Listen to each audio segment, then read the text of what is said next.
Okay, well, thanks everybody for coming through the entertainment.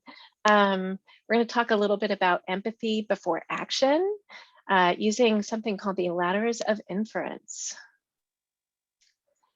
And my name is Amy. I'm a human. I've been working in technology for a long time, and I'd like to have special thanks to Cyrus John Aram, who opened this nice tool and framework up out of all of the kits and tools that I've had in the past. And this one is, it's quite touching and human. So let's talk about it. Just gonna hold here for a second. This slide deck is available. Here's a quick little QR code and a bit.ly link to get there. So I'll move on here. Empathy.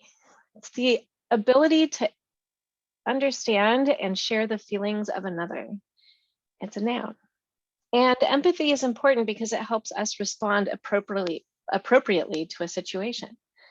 It allows people to build social connections with others, and it leads to more helpful behavior and physical and psychological well-being over time. It also acts as the foundation of the movement for inclusive, diverse, and accessible organizations. We got a really good example of that through the Stanford opening keynotes for this camp. It's an exciting movement for inclusive IT and inclusive measures on the campus. So how do we understand other people's feelings? Well, that's really hard because trying to accurately predict someone else's feelings is close to impossible. But the actions we observe in others are just a small fraction of what's actually going on in the person's life. And conversely, our own actions are only a fraction of what others perceive about us. And so why don't we just ask the other person, how are you feeling? Well, you may not have the opportunity, or it may not be an appropriate timing. Also, if you're acting on behalf of a population, such as creating policy, designing a website, predicting feelings and shared feelings brings about its own challenges of generalization. And you know what? You can't make another people change their actions. Sure, there are laws and rules that help adjust and influence people's actions and guidelines, but you can't really affect anybody's actions directly. You can't force them. So people must influence other people to alter their actions. But we start with ourselves first. And because influence is not just knowledge or education, but it's addressing both the head and the heart of an individual. We could do that using the Ladder of Inference. It's a mental model, it's a metaphor, and it describes the thinking process that people go through to get from a fact to an action. And it happens normally so quickly. It's less than a second. And people don't really usually, they don't realize that it's happening. And it's been a widely used framework for systems thinking in leadership and organizational change groups for some time. It was first created by Chris Argyris in the 1970s. He was a business theorist and professor emeritus at Harvard Business School and a leading researcher in action science.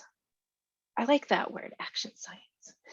It was popularized by Peter Senge in his book called The Fifth Discipline in the 1990s, and they keep renewing that book and revising it with more and more recent examples. So it describes how organizations can rid themselves of restrictive learning habits and embrace new and expansive ways of thinking. But what does that mean to me? Well, let's take a little bit of a look about what the ladder it is. And my cat is having some empathy here. The Ladder of Inference has 7 rungs representing the steps the mind takes it getting from a pool of observations or facts to an action.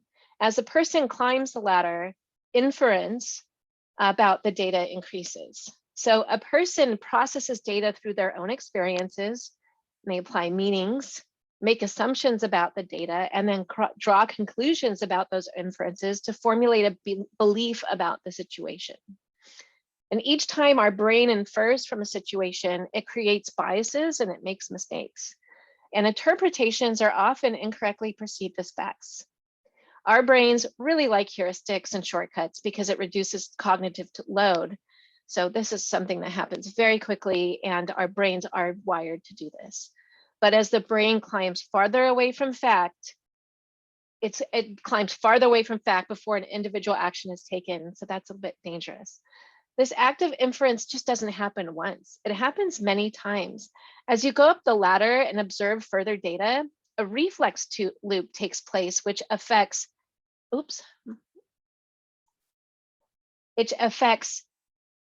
how and what data we select from the pool of observations later. So each individual's climb of the ladder is unique, and it's built on how we were socialized. And it may sound obvious at a theoretical level, but the differences are really clear when comparing multiple individuals' interpretations and actions from a shared event.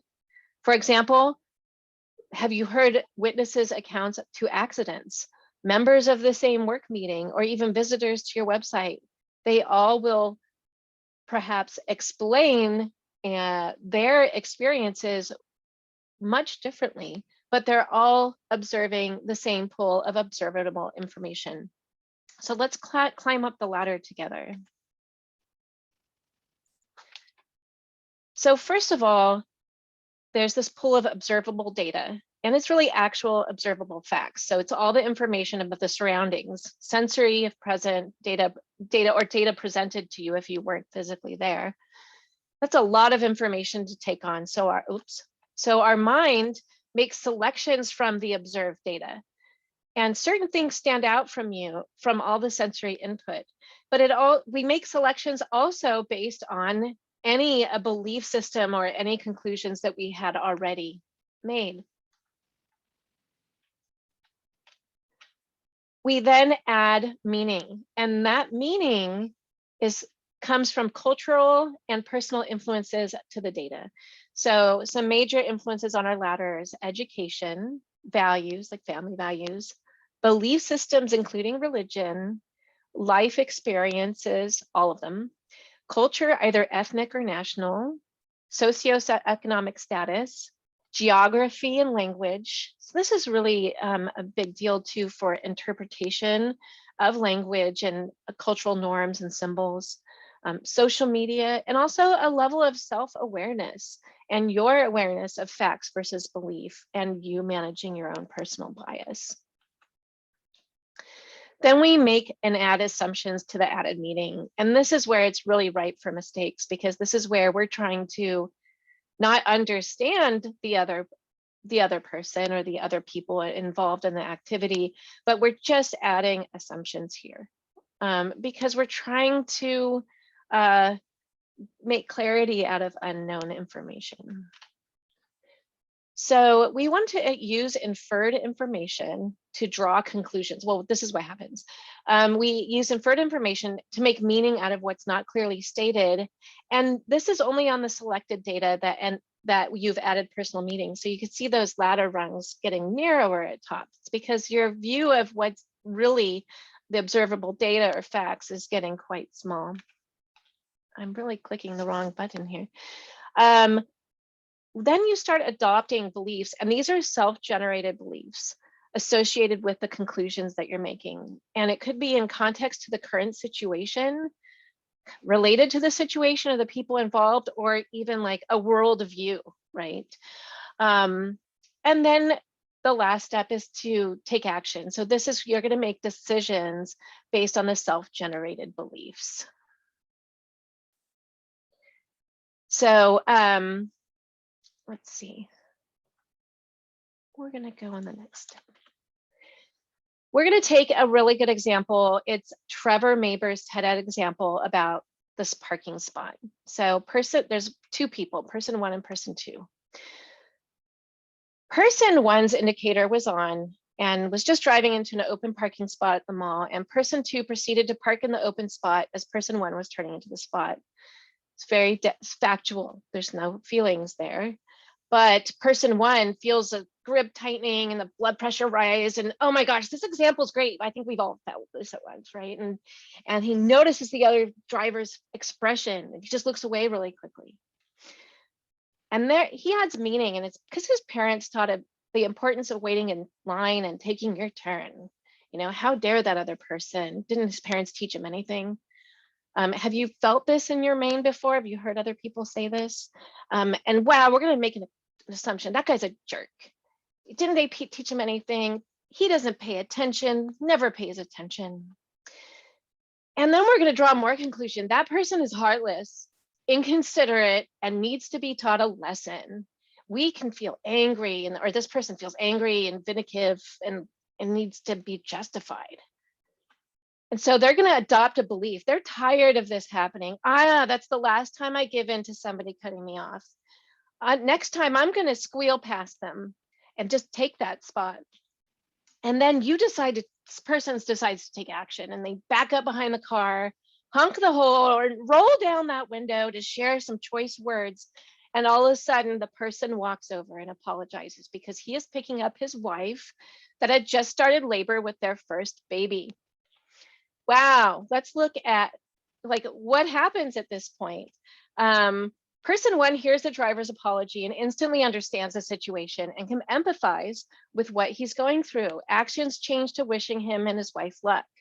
And so that ladder was short-circuited right before the other action was taken by apologizing. And but what if we can short-circuit that in our own selves and evaluate how we are selecting data and adding meaning and assumptions to the situation? So let's take a look. If we were taking a moment in time and slowing down and thinking about others in this action, yeah, hey, the selected data, the person two is thinking, my wife is in labor. I need to get to the hospital quickly. There's an open spot. Oh no, I cut someone off. His parents, he shares some added meaning. His parents had also taught him the importance of waiting in line and taking your turn. And that influenced his action to apologize. Wow, that driver must think I'm a jerk. So he's making assumptions that are very similar to the other person.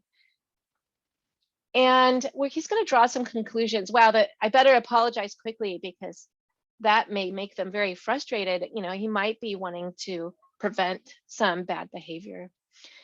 And he makes some beliefs like, oh, wow, if we have another baby, I should go shopping with my wife so close to the due date. Now, aligning, you can see how when we align multiple individual or representative group ladders next to each other in this way, it helps really highlight the similarities and disconnects. And often another column is added to this analysis called insights or findings that surface that you can collect and explore on each rung of the ladder. This is a wonderful tool, especially in conflict resolution or even conflict discovery. But you know what? Sometimes we quickly jump to conclusions and take actions that aren't the best for ourselves or those around us. It's like the game Chutes and Ladders. Players can climb up and make great progress toward the end. And people can leverage the ladder mental model to better reach their goals and make meaningful connections. But just as easily, and maybe when least expected, players can also slide down further away from the end. Sometimes the actions are not the most healthy if we brush up a ladder, and they maybe create unsatisfactory results. Setbacks are real and they really happen. Climbing the ladder takes awareness and practice. And is this metaphor effective, especially with the Chutes and Ladders? Yeah, this game and this metaphor is used as a model in child psychology and education for growth mindset and anger management. So let's start with you. The only actions a person can completely control is their own. So let's start there and apply the ladder to ourselves. But that's easier said than done. Just like we just talked about, we might have had some times where we weren't really happy with what was gone and we might not feel good about it. It takes a lot of self-awareness and practice to hone this approach. And like any art, one is never truly done improving on this ladder. So you can be a master of it, but you're always improving. And it's a lifelong journey. But with intentional practice, applying the concepts can become part of your natural processing, and they do become second nature. That reflexive loop can become more positive behaviors and increase the empathetic action and thoughts in the moment. And simple but powerful communication patterns can help get you and those around you started on the right foot. So you really need to embrace that self-awareness and slow down. And like we talked a little bit about, avoid jumping to conclusions and understand that all of us are climbing our own ladder next to each other. And also you want to help others understand their ladder by bridging communication. Change language with yourself and your organization and others around you. It takes some awareness of what the ladder is, but some simple and powerful shared communication patterns can really change how the team works with each other. So the use of the I notice, I wonder protocol, this is from Harvard X DataWise group, provides a clear differentiation of when you're talking about data versus inferences. And that's in the shape of I notice statements focus on only specific and non-judgmental topics of the evidence. And you could see that explanation in my example, that explanation of the data, I tried to make sure it had no judgmental information in it, like, oh, it cut them off or took the spot or whatever. It was making sure that it was just the data. And then the use of I wonder questions.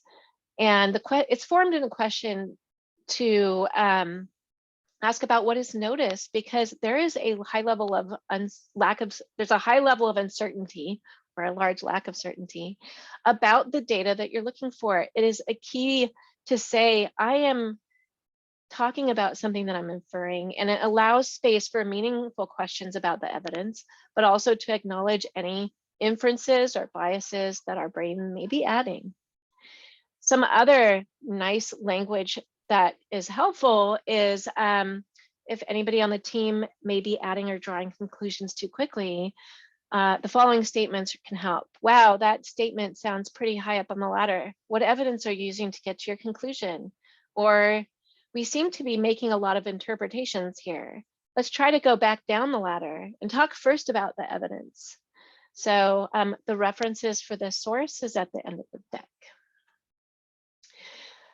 Now you can apply the ladder to your team, maybe your individuals next to you, or you can do it in your family with education and awareness first. But then you also want to make sure, like, each member is aware of the language around the ladder and that it exists. Everyone needs to then apply the ladder individually, or at least try. But you can create culture, policy, and procedures to inform healthy team behavior. And this comes back to, how do you approach situations? What is the shared language and empathetic group norms? One also needs to train new members coming into the team, because everybody might have gone through this level of empathy training and Ladders of Inference training, but new people may not be aware. And then also reflect as a group for improvements. Where did we slide down that ladder? You know, when did we slide down that slide, and when do we need to step back up? What did we do and learn and do good today? So the ladder can also help understand the needs and roles of organizational change.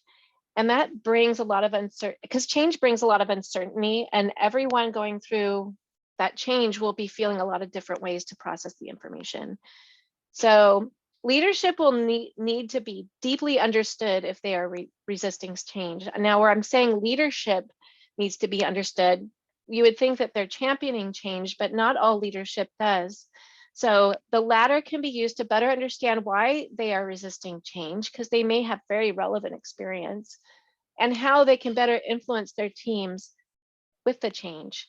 Likewise, each person must perform well to execute organizational change, and they also might have some very relevant experience that can add to your discovery. So their work quality is a result of their actions and inferences about the work environment. So it's a very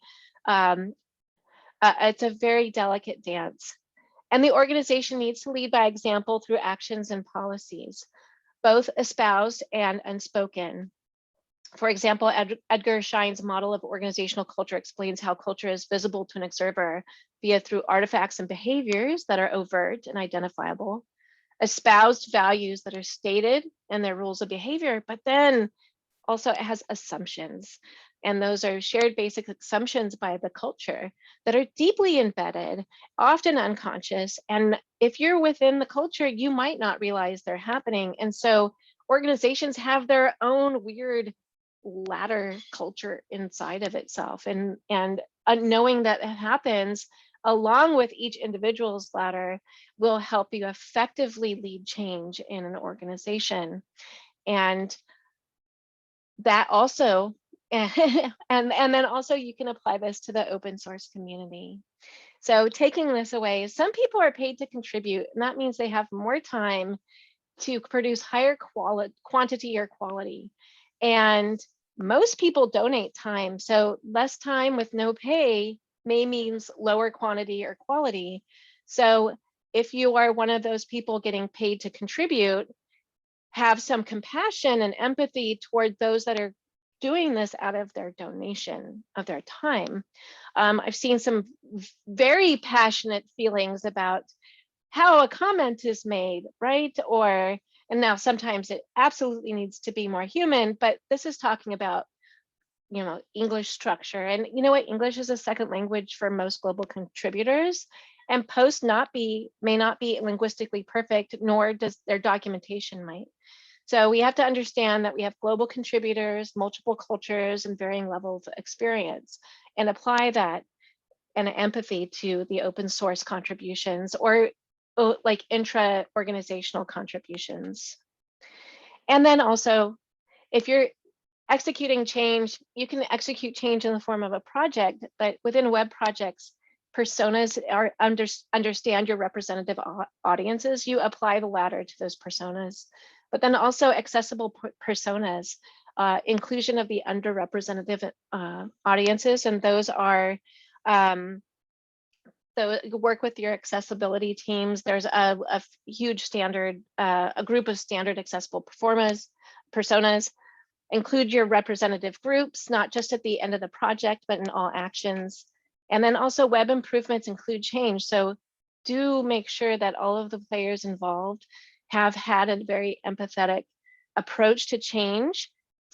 Climb that ladder with your team members and those using your website and your products to understand, hey, this is how they're going to either positively or negatively act on the changes that we're making. And once again, global contributors, varying levels of experience, keep that empathy going and help each other climb up the ladder. So applying the ladder improves empathy. We're all climbing our own ladder. So be mindful and considerate, and please take away and use the I notice and I wonder principle, because just that tiny bit of language change helps everyone slow down and talk about the data as data, the evidence is evidence, and open up questioning about, hey, am I making assumptions here? And am I having any inferences? So just gonna do a quick peek at, there are some books, links, and classes. There's a great interpersonal dynamics class at Stanford. It's like been one of the top class with T groups method in there that covers a lot of intergroup connectivity and dynamics. And then also I put a link to the Harvard DataWise education course that does talk about using the ladder and other collaborative processes to improve learning and teaching. So thanks everybody. I know we're going a little bit over, but I'm open to any questions, and I'm going to go back to the slide that has the little QR code. And Erin, I will share the slide deck. It's there. But yeah, if we can add it to the session page, that would be fantastic. So we've only, let's see, any other questions, thoughts? Does it sound like something that would be applicable, or do you find Stanford already doing something like this internally? This is a wonderful presentation, Amy. Thank you so much. This is fascinating. It's really neat to see how it's laid out uh, methodically.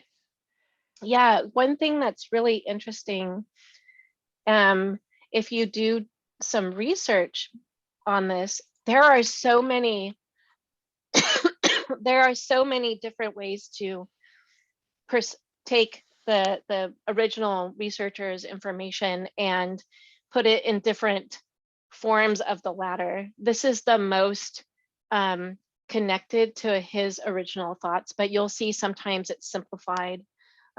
Sometimes you'll be seeing different terminology. There's so many different videos about this, and I've put some of the kind of leading and most entertaining videos toward the end. But you'll see a lot of different ways to approach this. And you know what? I was looking. It's used a lot in education. It's used a lot in leadership, mostly to influence people. And I want to say that I have been. I have not had an empathy for when using possibly influential behaviors, because it's not that I didn't do bad, it's just other people didn't like that I was doing, influential behavior. But as you have to pull and change, especially positive change, good change, inclusion, diversity, one needs to not just teach somebody about something, but you have to influence change, because you are approaching not just the knowledge of someone, but you have to really get down and do the head and the heart, because there's these deep meanings that affect our actions. I'm trying to see who's on the line, but a lot of the resistance to the immunization efforts, like the last 13%, are not because they aren't knowledgeable that the immunizations are good. It's just because they are strong believers in liberty and that type of thing. And so it's not the knowledge they needed. They needed to influence them by connecting with them at their levels of ladders of inferences about what's important to them about their liberty, right? And nobody's going to tell me to do anything. And so there was just a lovely article in the New York Times, I think yesterday, about this. So that's why it was such a key topic, that a lot of studies have been showing that it isn't about lack of knowledge, it's about disconnection of values. So, and that's what this is all about. It's all about understanding values and things. Let's see. Okay, great. And Erin has added the deck to the main page. I strongly suggest if you have the possibility to sit in on classes at Stanford, if you can get in on the interpersonal dynamics. I took some classes through the continuing education, and the other business students in there had sung praises about the interpersonal dynamics class at Stanford. It's really great, and they also have facilitator training to reach and lead these the interpersonal group. So it's really fantastic. So and Stanford is such a great place for really forward thinking about organizational behavior. So there's a lot of supporting information that might not just say ladders of inference, but what people are getting to and a lot of research, and a lot of professors are doing a lot of work around positive organizational behavior. So any other questions, thoughts? I want to say thank you again for today to coming. All right. I actually have a question. Erin, you can drop off. I can host now that I have permissions. Okay. Amy, Thank you, Erin. Yeah, thank you. I do. I'm super excited to have this. I'm so passionate about this. This is a big deal. So I'm curious, what brought you, what made you to do this session? that's a great question. So I started my MBA program at Davis. My first quarter was the last quarter. And we have this class. It's called, what is it? Quantitative tools for business, and it sounds very dry. But the person who teaches it is not very dry. His name is Cyrus John Aram, and he's the CEO of Unleashing Leaders, and also a professor, an adjunct professor at the School of Business. And he had such a wonderful set of tools to connect humanity to people, process, and technology. It's something that I've been doing in my professional and education. Are you okay? Sorry, the wind. I should have blocked my. I'll mute. Oh no, that's okay. I was like, oh my gosh, the empathy, right? I am one of those people who have a lot of empathy. I took an empathy score test thing, and I think I got like 75 out of 80. It was pretty sad. It's pretty not wonderful, but my husband got like an 8. So I was like, oh, I'm sorry. We've got like this yin yang. Another one, but one of the frameworks that came up was the Ladder of Inference, and I was just like, that's beautiful, because how does one explain the reasoning to slow down and to think of others differently? Because a lot of people will do this fast action and they have a lot of biases, and they're so quick to jump out instead of like taking a moment and thinking, oh, somebody else might be having a different point of view. And I also have a lot of accessibility background and adaptive physical education background. So a lot of my whole life has been thinking, how can I help another person get over what they're doing? So it was the right time. It came, like, this has been going on for a long time. And when I heard the framework put out, I was like, that is a good message. I will pay this forward. This is great. And it is such a good message that when you do research, if you like, there's a lot of wonderful YouTube videos on it, and a lot of different, it's used a lot in education, a lot in business, but I think the business folks use it to think differently. Some use it to understand and execute organizational change, and that just leads to, it's influencing for good. You can totally influence for bad, though. I just want to say that, like, with great knowledge and power comes responsibility. Don't do the bad things, please, everybody, and whoever's watching. Use this for good, because that's better. We have the tools.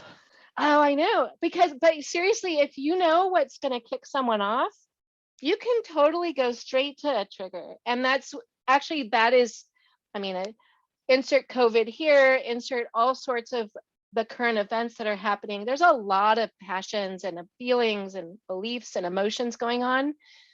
Wow, you can, not only can you rise someone up, you can kick them down just as fast, especially if you know more about what's going on. I don't like that. I was afraid to, I thought about even saying that in this presentation. I'm happy to talk about that as an answer to a question, but I don't like to put it out because I don't want to give people ideas to be bad. I actually think about that a lot, and I think it's a power people have, and they use it because they can. It's like you see something that you can make a change, and you just do it out of reflex when you make things bad for other people. And I think it might actually be interesting is to figure out a way to teach how not to do that. Well, actually, this comes down to, are you a good person or a bad person? Or in a situation, are you feeling like that the ladder is actually how to help people to stop doing that. And that's where, if we get back into, let's go into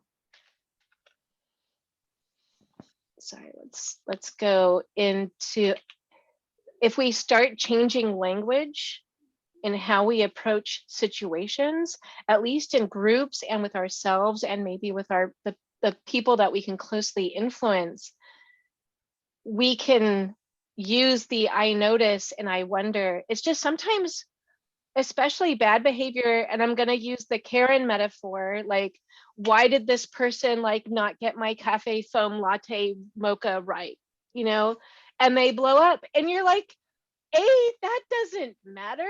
But does it matter to them? I don't know. It must matter a lot to them if they're going to blow up. But there is a whole ladder of stuff going on that's packed underneath that. And I am not going to say I know what that is, because I can try to empathize at some level, and I can take a walk down their ladder, you know, but I think that until a person is self-aware and embraces that their actions might be hurting somebody else, I think that's really the first step. And sometimes breaking through, that's a big layer of ice to break through, is that awareness that it's actually going on, because then you have to like take a look at yourself and go, oh wow, there's a lot of ladders I've climbed up and a lot of slides I've slid down, and you know, there's a lot of things that a person might not be happy about, but if they have to revisit their own actions through their ladder of inference with context of thinking about others, then wow, they might not feel very well. They might not feel very good at first, you know. It takes a lot of self-motivation to change, I think. So yeah, I it's hard, but also, you know, being in a position of power, whether it be an ability to influence or having more skill, like if you're an expert in the community, or having presence, because there's positional power, then there's like social power, and there's all sorts of, welcome to, I've just been knee deep in the MBA of this. So there's all these different types of power, and it comes down to a person not abusing it, and B, others not letting the person abuse it. And that's why bringing some type of ladder or team group communication, at least within your sphere of influence, you can affect change that's going to be more empathetic and positive, because there's other people making sure everybody's kept in check. But in a healthy and nice way, right? That's why you use, I notice the data and I wonder what's going on. And you know what? Did we jump up the ladder too fast? Do we need to go back down the run? That's how that language is not battling. It's just bringing up like, hey, let's take a look and think about this. Yeah, there's a lot to unpack with this, but it was such, out of 10 weeks of work, if the one big thing, you know, because we're in quarters, one of the biggest things I bring out of this is the ladders of inference. It's how can I, as an individual, most positively like take actionable change, and it's within yourself. The first place is within yourself. Yeah, Totally. and then yeah, and it's like, okay, and then, but if you're also in a place to influence others, whether by giving a talk or leading a team or being a part of a team, then you have that opportunity of like, oh, okay, I can help influence change by educating others about this topic, or sharing that cultural norm to do that. So yeah, that maybe I should have made this the 45-minute talk, but I was just thinking, I could see, maybe this is on the feedback side, but I could see doing this talk and then applying it to a situation, like a website development type situation, if you're going to do it at a web camp again. I had one more slide, but it took too much time. Yeah, and yeah, I okay. But yeah, I was, and I put this up for DrupalCon, but they selected my change, like my cost of change over this one, but I was voted high on the rate. I was voted on the island of one of the two. So I was on the island.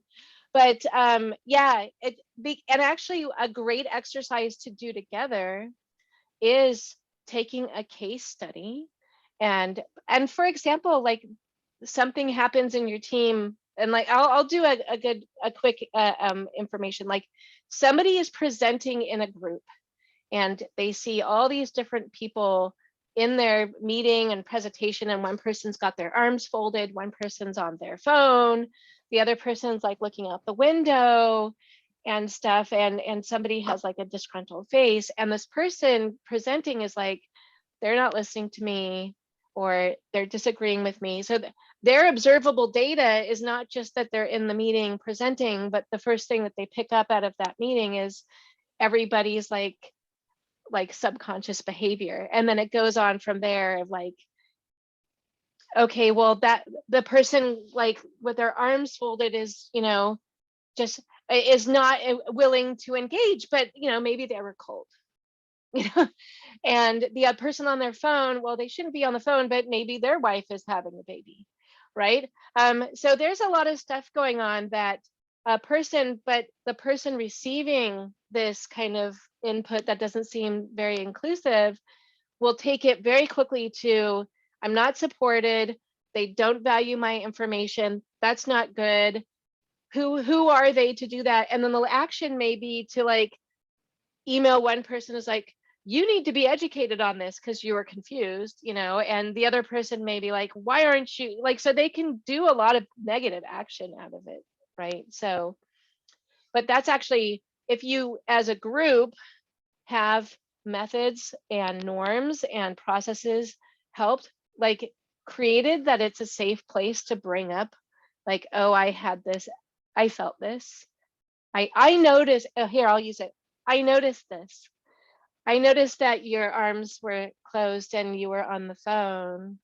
And you can even say, I felt that I was wondering why that was happening. You could say, I felt bad and I wondered why this was happening. And then that can actually start a very healthy dialogue with another group. So it's not just, I notice that I wonder as you look at a situation, but it's also maybe as you bring up, hey, I was feeling maybe not included and stuff. That takes guts. It takes a lot of bravery to confront somebody like that. Well, it's not just that. Like the whole group environment needs to be safe. Like leadership needs to do that first, because if you don't have psychological safety in your organization, then no one's going to want to feel comfortable enough to do that. So that's hard, because you would bring in your own ladder. You're like, wait, this person has, they're my manager and they know if I'm going to get a raise or not, or they have that choice. There's that power. How are they going to wield power?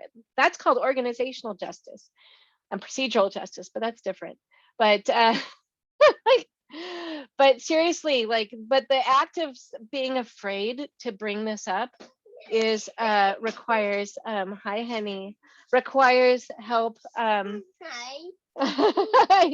And requires an organization to provide that healthy group conversation. So yep. And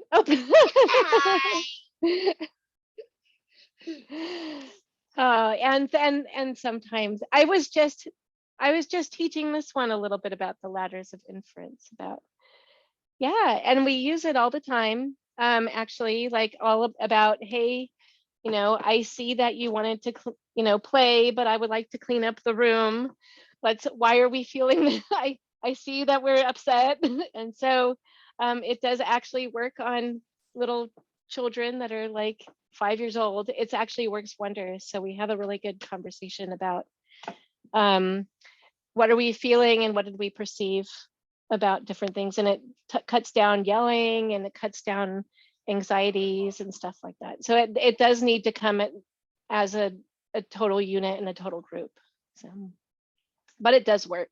Wow, wonders. So I should have taken this before I had kids myself. Oh, you know what? A lot of this opened up too. You'd asked where did this come from. As I was putting this together and I heard it. Well, Mommy, please stop. I know how to play Minecraft. But a lot of it came from the mindfulness-based parenting class that I took through UCSF. It was all about using mindfulness and and self-awareness in parenting, and it was a lovely. And it's based on the mindfulness-based stress reduction techniques. But the first thing they teach you is that you can't control anybody's behavior. And the biggest thing is, like, you've got this baby and all they know is to like eat, sleep, and cry when they're feeling in pain, and that's all they know, and that's okay. But that's all that you can control. The only thing you control is how do you respond to those events. So I did take a lot of that education and deep learning of, like, oh yeah, okay, there's this kid, they're not going to do anything other than be themselves. And if you Mommy, apply please that stop to other people, talking. mommy's recording. I know you're at home because you have that photo on. And have you been very helpful with mommy's presentations? Yeah. I love you, Mommy. I love you too. Can you go visit Daddy and try to figure out Minecraft? Thank you. Well, I already did it. And that is using the Ladders of Inference for parenting. Thanks for the empathy for the rest of the team on the phone and still listening, actually. We are